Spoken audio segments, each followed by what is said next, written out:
Hey everyone, my name is Dillon Gonzalez. I'm the editorial director of GeekVibesNation.com and also co-host of the Home Dance Film Festival podcast. And welcome to a brand new episode of No Streaming Required, your weekly deep dive into all the latest and greatest in the world of physical media. We have a terrific show for you this week. We have bigger releases from Sony, we have boutique releases from the Criterion Collection, Shudder, 88 Films, and more. So much stuff to dig right into, and so I'm going to start off with one of our big ones from Sony. This is the 4K release of Venom: The Last Dance. This is the SteelBook version of it, so that's the removable J card here. You can see that, and there is the SteelBook in all of its glory, and that opens up. I like this quite a bit. You can see inside there, I can take out the disc so you can see the full extent of the artwork. So this is the third Venom film with Tom Hardy, and supposedly for now last in the trilogy. And the way it ends, I'll take them at their word for now that this is at least the last iteration with Tom Hardy for the time being.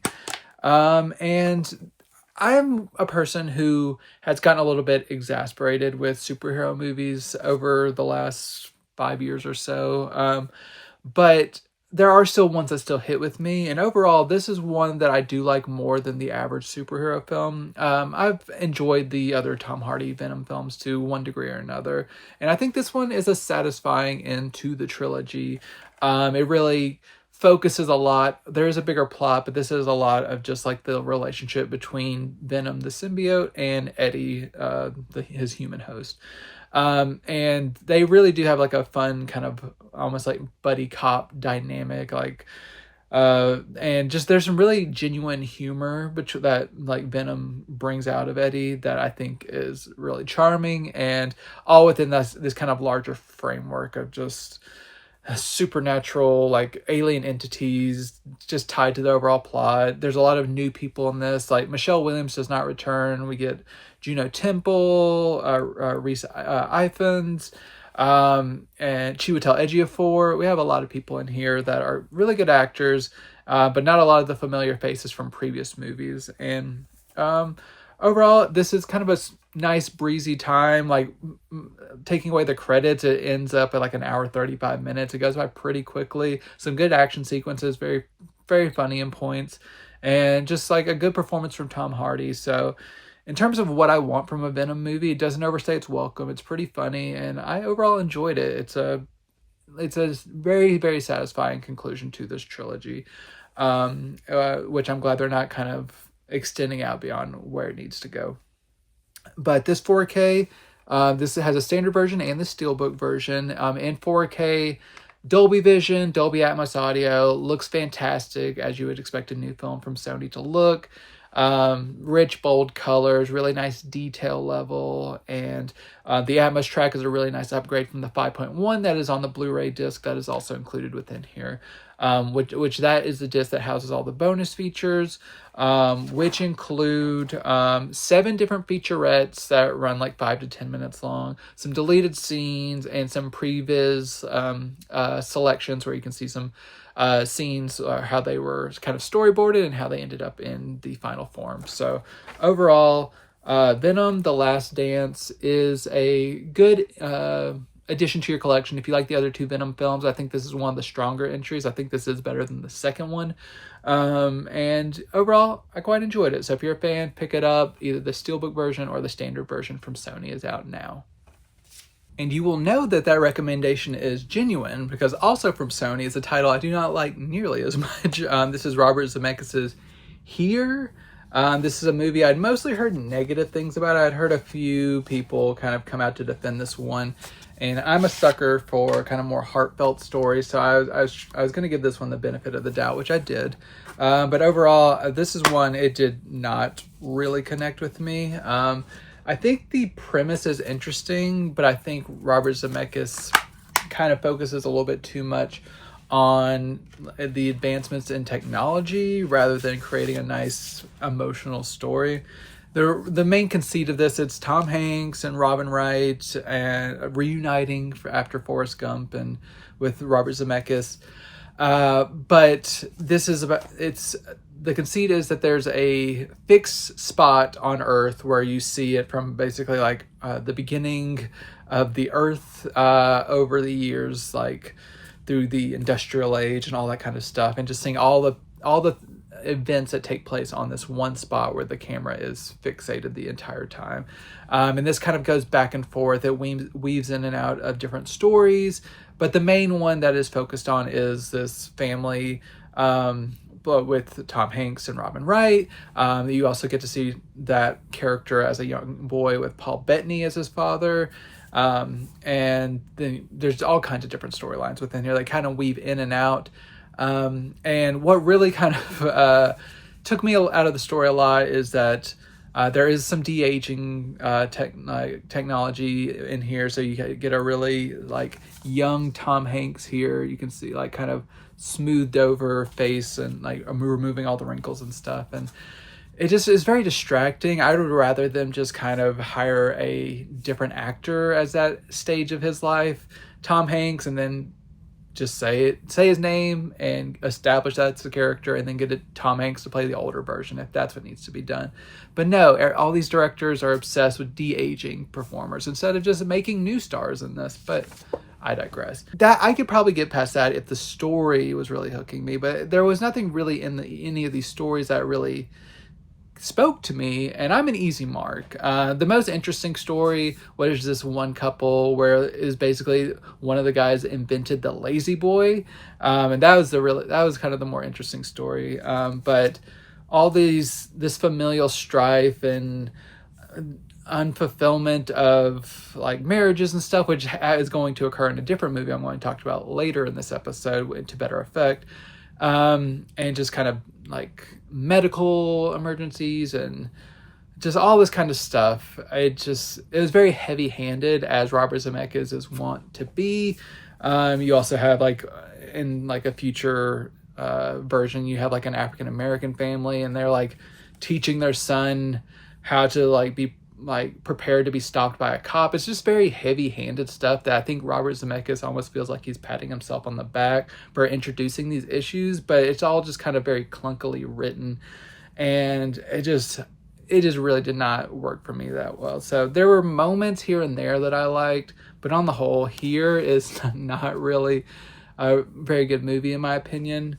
It looks great on Blu-ray. The HD presentation looks very nice. I just think the static camera really makes things kind of emotionally removed, because it's not a dynamic shot. You just kind of see this one spot and you can't really get to know these characters as well with how it's presented in here.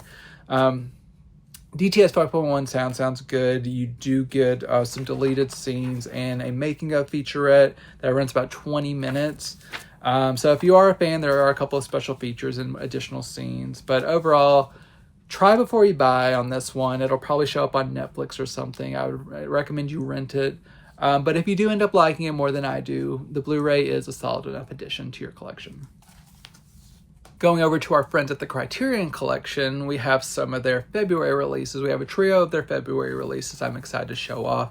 The first of which is we've been waiting a long time for, and that is Gus Van Sant's Drugstore Cowboy. So this is a 4K release from the Criterion Collection, but this is also the HD debut in North America. So this has not received a Blu-ray release previously. Finally, there's also going to be a Blu-ray version available as well, but this includes both the 4K and Blu-ray versions of this, so you can see underneath there.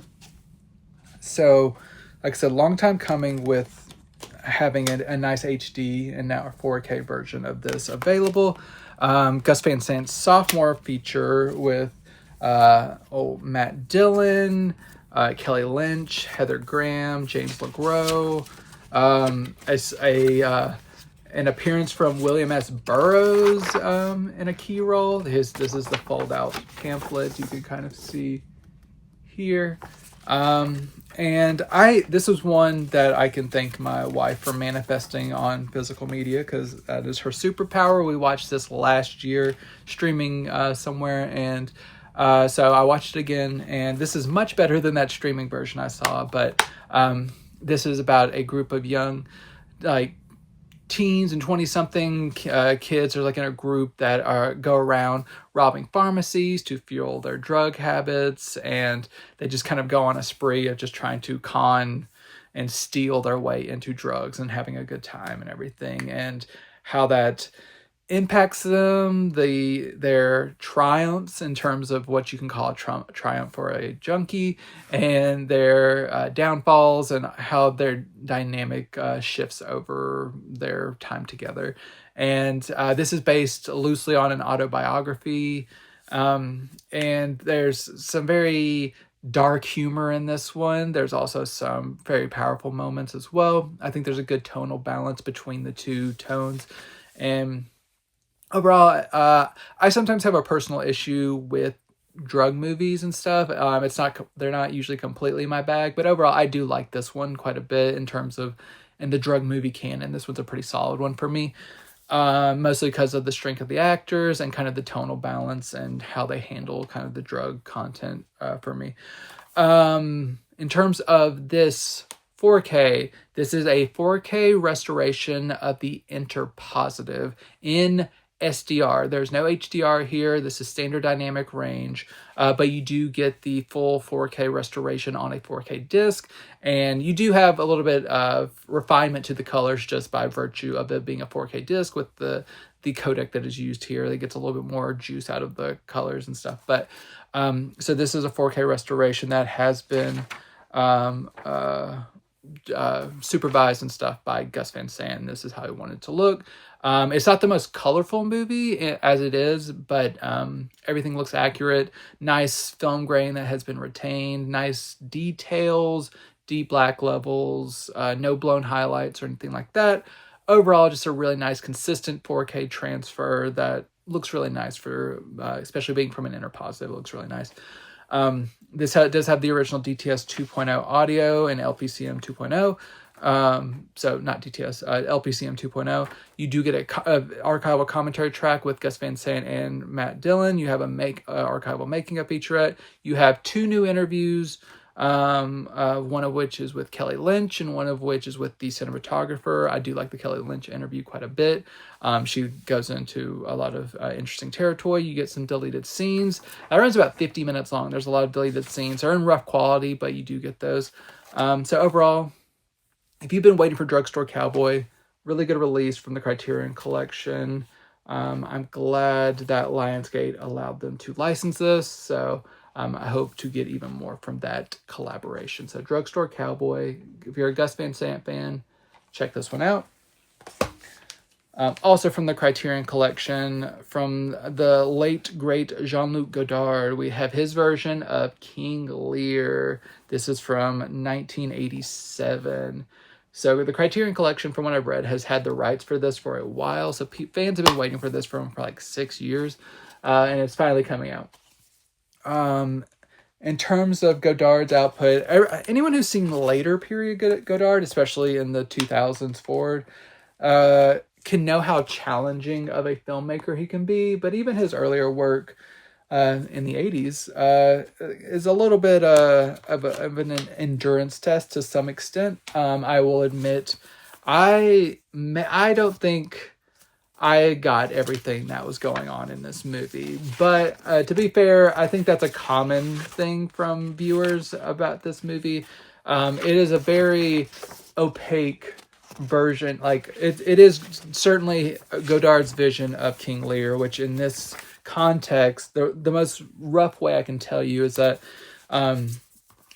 it's set more in the future and kind of like a post kind of Chernobyl-esque society where it's like set on like an island, and it's a long descendant of Shakespeare is kind of trying to reinterpret the original King Lear text. And you have actors such as Burgess Meredith and Molly Ringwald. and others just kind of doing King Lear, but not really. It is more kind of like a reinterpretation of King Lear through the artistic process of trying to bring this text to the screen. It is very meta, heady stuff. I do not completely get everything there because this movie is purposely opaque. Even Godard himself plays a character in this movie, and just everything that's going on. Even the actors, like Molly Ringwald has a new interview on here. She admitted whenever she was filming, she did not know what was going on at all the time. So I don't think that's an uncommon experience. I think maybe if I watch it more, I'll probably get more from it. But on a single watch, it's a little bit tough to break through for this one. And that's just the nature of Godard for some people. And I'm trying, but I admit I did not completely get this movie. So that really kind of hampered a little bit of my overall enjoyment of it. I liked aspects of it, but this one is not for a casual viewer. You got to be a real cinephile who's really interested in like digging into the layers and what he is trying to get into in this movie. And I think if you read the essay that's included in that booklet that I showed off, watch some of the special features, you'll get a little bit more from that. You have Richard Brody, who's a famous critic, writing the essay. He also has a interview on the disc that helps illuminate a lot of kind of the stuff on here. And then you also have like the Molly Ringwald interview, where it's a new interview where she kind of gets into some of her experiences working as an actress, just not knowing who Godard was whenever she got hired on, and kind of getting immersed into his world and his special point of view. This Blu-ray, it is from a 2K restoration of the original camera negative, approved by the director of photography. It looks really nice. I'm not sure how the colors are compared to what they originally were, since I've never seen it before. I thought the colors looked good, nice and vibrant and accurate to what I would expect from this natural majesty. They make a point to mention in the interviews that Godard was shooting in one of like the most picturesque places that you can imagine, but he kind of purposefully did not capture those beautiful shots. He kind of captured kind of more out of the way nooks and crannies of this island, which is just, it makes so much sense for Godard. This was also, I believe, his first film in English. So all the English soundtrack sounds great. You get those interviews that I talked about. There's 3 new interviews and then a 37-minute press conference from the Cannes Film Festival back when it debuted in the 80s. That's in audio form, and you can hear a lot in those questions from the reporters that they are also trying to kind of get Godard to kind of reveal some of his reasons behind certain choices, and he is very obstinate in trying to let anything kind of slip in terms of interpretations. But if you are a fan of this, which there are some, King Lear, they've done a nice job with this Blu-ray. If you're a Godard fan, check it out. Might be worth wrestling with for you. My third Criterion title, a little bit more accessible to people. This is Guillermo del Toro's debut, I believe, Cronos. So this is del Toro dealing in the fantastical still, like as he does quite a bit. This is a story of a shop owner, like an antiques owner, who you can see there's not really going to be much of a background here, so I won't take both of those discs out. An antique owner who comes across a golden scarab item that is kind of imbued with some mystical qualities that most notably it's almost kind of like a Fountain of Youth-esque kind of miracle worker potion. You got a lot of stuff in this booklet as well, so it gives you powers and it makes you feel youthful and all that kind of stuff. And there's also a larger-than-life American presence played by Ron Perlman, who he would work with several more times, including on Hellboy, as Hellboy. And like everyone's trying to go after this scarab, this item that is very magical, and has some disgusting special effects throughout. It's quite bloody at points. It's not as horrific as some of his movies, but it's nice and bloody and weird and gothic, and just it fits right in with what you would expect. Like, seeing this as like the early days of Del Toro, it's perfectly in line with what it would like develop into, like Devil's Backbone and Pan's Labyrinth and all that. So really good effort from Del Toro. I had this previously in his trilogy Blu-ray set, which had Pan's Labyrinth and Devil's Backbone in it. Since that time, Devil's Backbone has come out in the Sony Pictures Classic 30th Anniversary 4K set, so I've watched that in 4K. And then Pan's Labyrinth has its own 4K out from Warner Brothers, which has some very controversial issues that people seem to say that's not a great disc. So I hope Criterion Collection re-releases that one on 4K, maybe fixes some of those issues. But in terms of Cronos on 4K, this is from a new 4K restoration from the 35mm original camera negative. This is presented in Dolby Vision, so you do have HDR. Looks fantastic. There are a lot of dark, shadowy moments in this movie, and those black levels hold up very well. No crush or anything like that. Some really deep details within all the shadowy enclaves. I've noticed no blown highlights or anything like that. Really nice texture, and I just think everything looks quite nice. Original DTS 2.0 audio sounds great. 2 archival commentary tracks. This carries pretty much all the previous special features on that Blu-ray. It's the same Blu-ray that's included. So you get a short film, multiple different interviews, and like featurettes and stuff. So a lot of special features. So if you're a Del Toro fan, Criterion seems to be getting a lot of his 4Ks. They just released Shape of Water last year. But now we have Cronos. So check it out if you're a Del Toro fan. I think you will be quite pleased with this one. Staying in the horror lane for a couple of titles, we're going over to Shudder and RLJE. This is actually from IFC Films subsection of Azrael with Samara Weaving. So this one is kind of a similar a bit to like A Quiet Place, because there's almost no dialogue. There was quite a bit of dialogue in A Quiet Place, but it is set around like kind of a cultish community looking to sacrifice old poor Azrael, Samara Weaving, one of the great scream queens who is not allowed to scream in this movie, and just all kinds of her trying to survive, being like trying to be sacrificed by these people and her community. And it's very bloody, action-packed, suspenseful. I liked it quite a bit. I think this one, with all movies where there's like the conceit of no dialogue, like John Woo's Silent Night is another example. There's a little bit of a stretch to not say anything that is it borders on like just distracting. I think you can do pretty like little dialogue, or just like just don't be a slave to your conceit that you've set up. I think it's a little distracting. Some of the plotting is a little underbaked and nonsensical, because you don't get a little bit more of that rich texture to the world to know like, why are certain things happening? What is going on here? Not that it needs to hold your hand necessarily. It just be a little bit more helpful to the world building if you could just kind of got a little bit more context as to certain things that are happening. It might make things resonate a little bit more emotionally.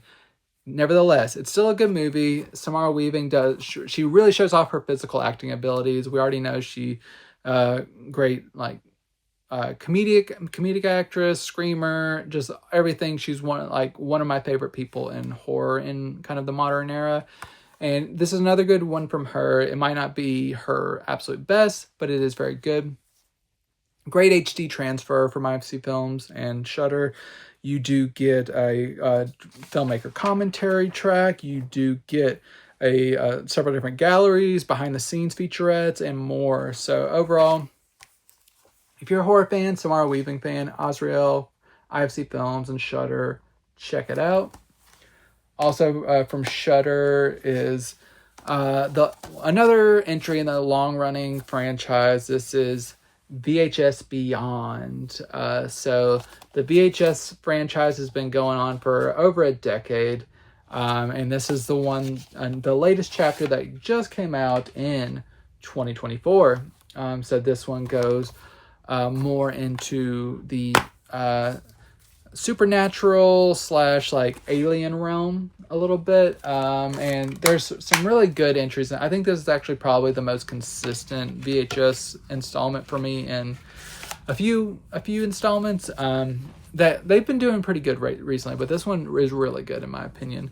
My favorite short involves a group of people going out to skydive, and right in the middle of the skydive, kind of an alien invasion hits. So you see people getting taken out while skydiving, and the aftermath once they reach on the ground. That one's really thrilling. There's a segment from Justin Long and his brother that they direct. And they don't star in, but they direct this one.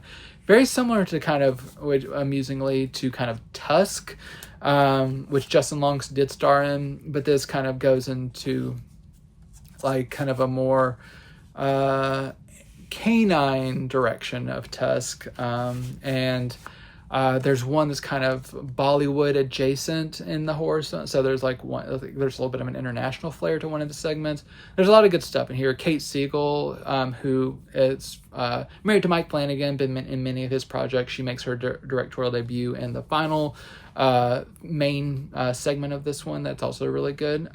So overall, VHS Beyond is really good if you're a horror fan. It's one of the, in terms of anthology films, they can always be hit or miss, but this one has a really good batting record for me.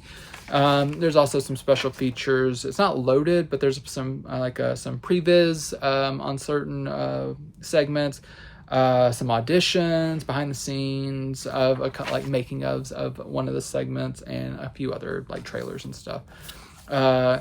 This is, by nature of this, how this is shot, it's like the VHS anthology. It's supposed to like look kind of like dingy and like found footagey and stuff, depending on what era that they're depicting. So it's not the most crisp image at all times, but it's very accurate, and I think it looks very nice in HD for what it is intending to do. Sounds great as well, DTS 5.1. I don't think if you pick this up, if you're a fan of the franchise, I don't think you will be disappointed. Going over to Universal, we have Frank Grillo and Werewolves. I knew pretty much nothing about this one, except I knew it involved werewolves going into it.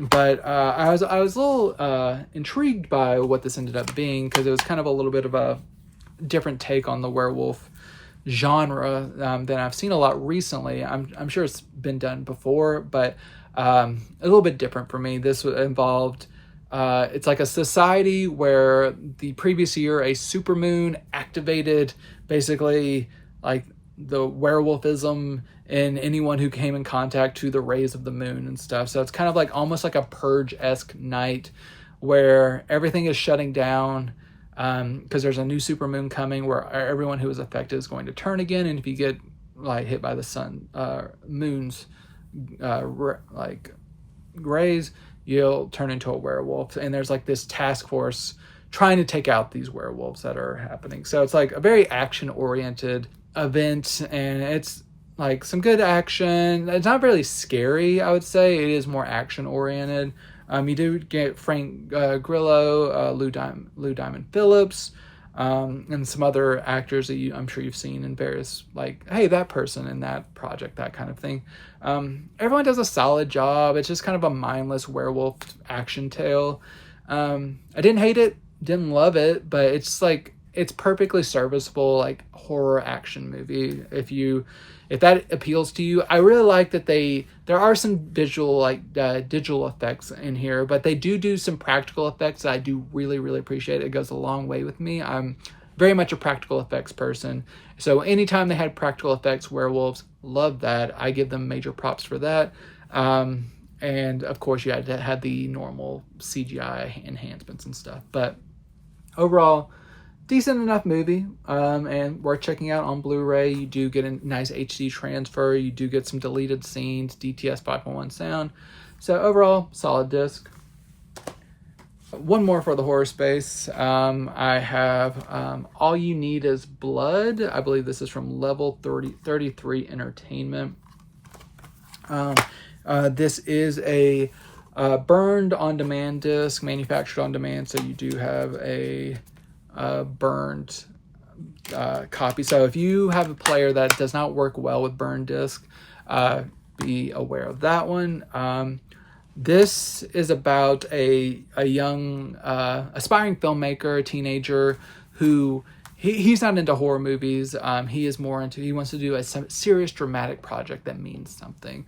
And he's been like shooting this drama for a while, but he ends up getting into a scenario where his dad turns into a zombie. Everyone's telling him, without knowing that his dad's a zombie, that he should get into horror because it's an easier sell for people, but he doesn't want to betray his artistic integrity until he has to. So he utilizes his dad turning into a zombie to make a zombie film with his dad and his best friend, and a bunch of other people come into that orbit, and people keep getting killed, like turned into zombies or getting killed in various ways in the production of this movie. So it's very darkly comedic, and it's overall pretty amusing. Has some people like Eddie Griffin, Mina Servari, in terms of like notable names.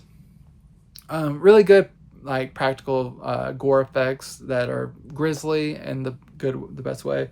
It's kind of like in the vein of like a One Cut of the Dead, but you're not having that particular perspective. But that's just kind of the tone you're going for, where it's like everything going crazy in the vein of like making art and stuff. So dark humor, horror blend. Overall, I dug it enough. HD transfer looks nice. Sound is great. In terms of special features, you do get a commentary track. You do get behind the scenes. You get a visual effects breakdown. So despite it being a burn disc, if you are a fan of this film, or if it sounds interesting to you, I think the Blu-ray is worth it if you don't mind a burn disc. Heading over to our friends at 88 Films, we have a Shaw Brothers outing with The Lady Assassin. So this, as with Shaw Brothers, there's a lot of stuff that's usually pretty common themes in their stuff. This one involves a power struggle with the throne and like a king on his deathbed, and the son who wants to kind of vie for power and usurp and all that kind of good stuff, and the people who are going to try to stop that from happening. Overall, in terms of Shaw Brothers output, this is pretty entertaining. I enjoyed it. You do get this double-sided poster here that's in pretty thick paper. Looks nice. Some really cool sword fights and all that good stuff. So yeah, if you like Hong Kong martial arts movies, this is a pretty badass one. I think you'll like it if you're just into that general vibe. 88 Films has done a really nice job with this. This is a HD transfer from the original camera negative. Nice textures and details on the clothing and backgrounds. I didn't notice any obvious damage. Color timing seems pretty solid. Nothing much in the way of fluctuation, at least. Overall, nice clean transfer. Looks nice. Original Cantonese audio. Sounds really good. In the 2.0, and you get a new interview, I don't think it's new, I think it's repurposed from an older interview, and that is a 24-minute interview with one of the creatives behind this film. So overall, 88 Films, nice job with The Lady Assassin. They always do a nice job with their Shaw Brothers output, and this is just another good one to add to your collection. Heading over to Altered Innocence, we have The Endless Summer Syndrome. This one is a delightfully fucked up tale. I'll try not to give away a lot about this one, because I think a lot of the power is in not knowing. But I will just say the general conceit of this one is It's about a woman who she is kind of like at home with her family during their like kind of summer vacation. She gets a phone call from a mysterious person who levels an accusation against her husband, and it kind of sets her down a path of just like not believing, and then like the doubt gnawing away at her kind of like gently testing her husband and trying to see if she can figure out if what she was told was right, if she can disprove it. And it just kind of leads down a path of just like cat and mouse of just like what is real, what is not, what is just giving into paranoia or not, all that kind of questions. It's just like the back of this cover mentioned the great Claude Chabrol, who I've covered a lot with the Arrow video releases in previous years. So I think that is very apt for this kind of vibe of what this movie is going for. Very, very French, very mysterious and mannered, but very deliberate, precise. This is a new movie, and I really liked it. It's very taboo busting. I see in the back. It's a lot of messed up content within this. But the secrets that this has, I think, are quite impactful if you are not easily disturbed. But worth checking out for sure. New HD transfer looks nice, sounds good. The original language option is there, sounds great.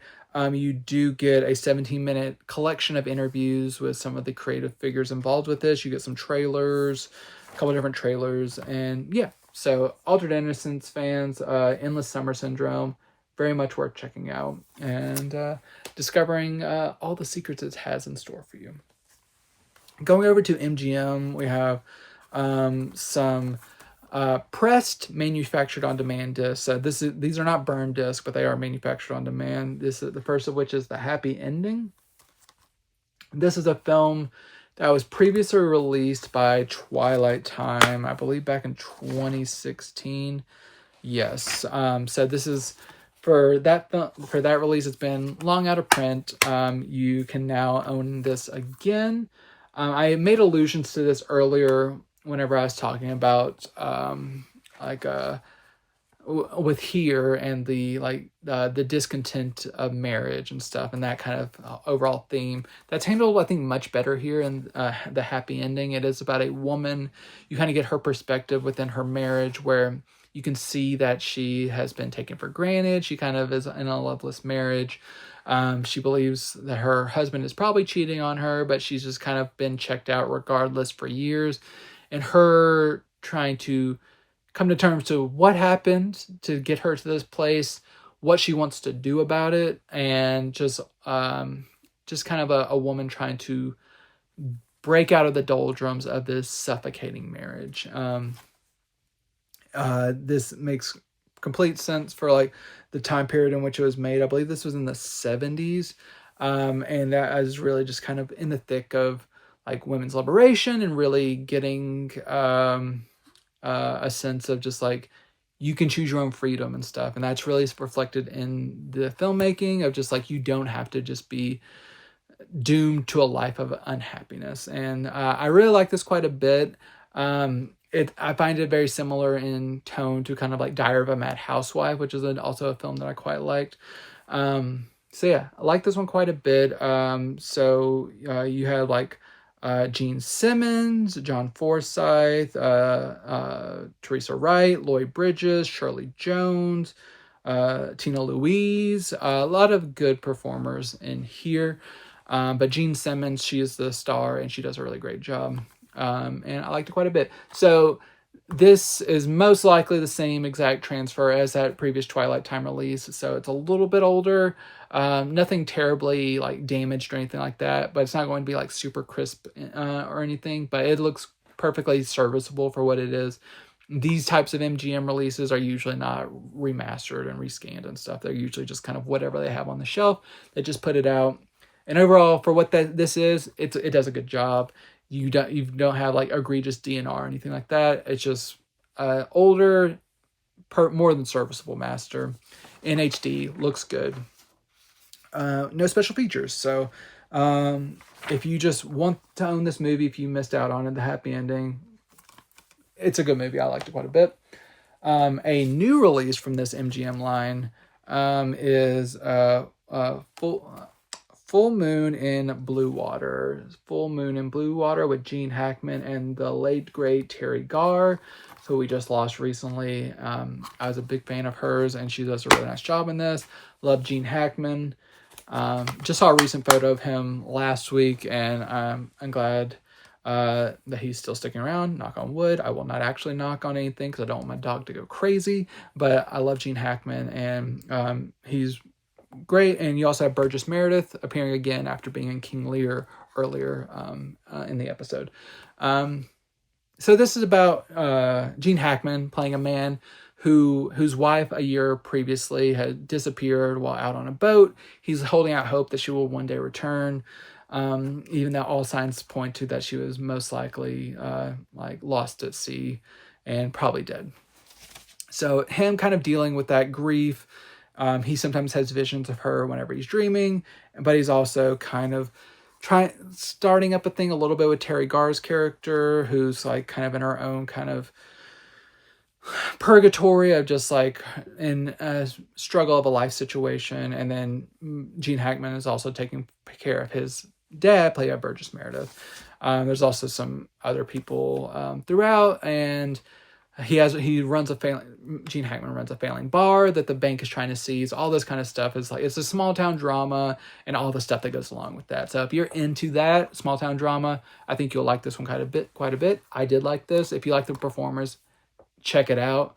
Perfectly enjoyable movie with its own charms and everything. And yeah, I liked it. In terms of the HD transfer, looks good. Not like fantastic, but it looks good. In terms of like an older HD transfer, not much to complain about. No major damage. It looks quite colorful and vibrant. Maybe a little bit soft here and there, but overall a good HD transfer. So no real reason to complain from me. No special features, but if you want to own this in HD, it is now available. Heading over to Film Masters, we have Ginger in the Morning, a limited edition release. This one I was quite intrigued by because I am a big Sissy Spacek fan, and this is one of her early roles, and I was quite charmed by her in this. She plays a hippie drifter girl who's picked up by an older man who's kind of awkward, and his friends are always telling him he should like try to like just hook up with a girl and like just have fun and everything. And he strikes up an interesting dynamic with this girl, and they do form a connection. He's a little bit older, but the connection is not too creepy in terms of like this dynamic I've seen played out in other ways, because just the way it's handled, it just seems a little bit better. There are the expected relationship obstacles in terms of like people saying careless things to try to save face and like hurting each other's feelings and stuff. But overall, it's a good relationship drama in terms of like meeting someone, what you want to get out of that, people at different points in their lives, what they need from each other, and what the optics of certain things are. This, for those who care, like I do, this could be classified as like a Christmas or New Year's Eve film. It takes place in that general area. You do have a Christmas tree in the back of the house and some shots, and it does have a New Year's Eve celebration. So if you do care about that, note that. But Ginger in the Morning, great performance from Sissy Spacek. This is one of her most charming roles, in my opinion. I think she does a great job. I'm not sure of the provenance of this particular master. It looks really nice. Really great textures. Film Masters usually doesn't a remaster or restoration. So I'm sure they did. I just don't know the exact like 2K, 4K scan, what kind of elements they scanned, anything like that. But it does look good. No major damage. Nice and colorful. Good textures on the costumes. No clumpy grain or anything like that. It's very resolved very well. Overall, good release. You do get a new interview with Monty Markham, who is her counterpart in this movie. You do get a commentary track from C. Courtney Joyner and Amanda Reyes, and so an archival and new trailer, and then that booklet that I showed off. So overall, Ginger in the Morning. If you're a Sissy Spacek fan, especially, make sure to check this one out. Coming over to Gravitas Ventures, we have another burn disc. This is a great divide. So if you care, burn disc. If you don't, if your player doesn't work well with that, make sure to take note. So this stars Ken Jeong, who's usually more of a comedic presence, like from the Hangover movies and stuff. But this is him in a somewhat more serious role. This is about an Asian family who moves to Montana, I believe, one of those rural, sprawling states. And they experience all the racism that comes with being one of the only Asian families in a rural town with all white people, and just kind of the general feeling of not being wanted in their town. I overall like this movie, but I do admit it is super heavy-handed in certain respects, and a lot of respects, actually. But I can kind of overlook that for the things that it does right. So there are many scenes where it's just very heavy-handed, people just being like, I don't want you here, you go back to your country. Like, it's very cringeworthy, and I didn't quite dig that. But then there's also very subtle moments where you get to see kind of the generational trauma of like the mom character, and how learning stuff about her mom and like what things that she didn't know, and the dynamic between the young son and his best friend, played by Maya Chek, who I really love, and she's really great in this, who is in a great film called Marvelous in the Black Hole. So some of this stuff with them, it works out very well, and just it's a little bit more subtle than kind of more of the overt racism like lessons that are being taught. Ken Jeong, he does a really good job. Mostly there's one scene that's set in a diner where he seems to be totally out of sync with what the rest of the movie is supposed to be, in terms of like putting in a comedic spin on things. But overall, outside of that, I liked it overall. I would give it maybe like a 6 out of 10. It's not a glowing review, but overall, this is like this was not in the festival, but for those who know, this is like, if I said it's like a good Tribeca Film Festival movie. Like, it's not going to be great. It's not going to be into like the best of the year on your list, but it's going to be perfectly serviceable if you need just like a replacement level indie drama. This will kind of hit that spot. So overall, I liked it. Didn't love it. No special features, but nice HD transfer, DTS 5.1 sound. No complaints. My final title, another burn disc. This one is also from Gravitas Ventures. We have, and anyone who's watched this knows that I'm a big Christmas fiend. And while everyone else is left behind, I'm still having the last gasp of Christmas with this movie. So this is Christmas. This is a documentary that inhabits the Christmas spirit, but maybe not in a way that I think people are used to seeing on screen, because it is not almost always the holly jolliest of seasons. So yeah, burn disc there. So this is set in Ireland. It focuses on a community, and you get a point of view that you don't usually get in terms of like how Christmas impacts people who are alone, who maybe have like eating disorders, who just like are do not have money to like buy presents and stuff, and just like kind of seeing how Christmas means different things to different people, and how maybe it should lean more away from the consumerism that Western society has really kind of made it all about, like buying presents and all that kind of stuff. And like whenever you see genuine moments of connections between like a mom and her kids, and even though that she doesn't have a lot of money, her like showing her love for them and everything, it's very touching. It'll get you very emotional. And while it is often very sad at times, I think will also kind of give you a little bit of a rewarding feeling of like seeing what Christmas actually means in a documentary. And I think that for that reason, this is very special. I love Christmas documentaries, so I was glad to discover this one. Send me any of them, and all of them, I'll check them out. But looks nice for a documentary, HD transfer. Sound is perfectly clear. No special features, but if you're a Christmas nut like I am, so this is Christmas, it's worth checking out in one form or another. So that is my slate for this week. I hope you found something that you liked. There's some really good stuff in here. Let me know what you're interested in checking out. Make sure you share this with anyone you think might enjoy something that I showed off. Make sure you're subscribed to the channel because I love doing this every week. And I just thank you so much for those who continue to return to this one. I'm so appreciative of you. I always love hearing from you. I'll cover anything you want me to cover. Just leave a comment. Happy to cover it. But I will be back again next week. Make sure you're subscribed to everything. But until that time, enjoy these movies. You know, Diane, for all the boredom the street life brings, it's not that bad. I mean, even this crummy little room ain't so bad. I mean, I actually wake up some mornings and I feel like something good's gonna happen today, you know? I'm a regular guy. I got my regular job. I got my regular room. And now I got you.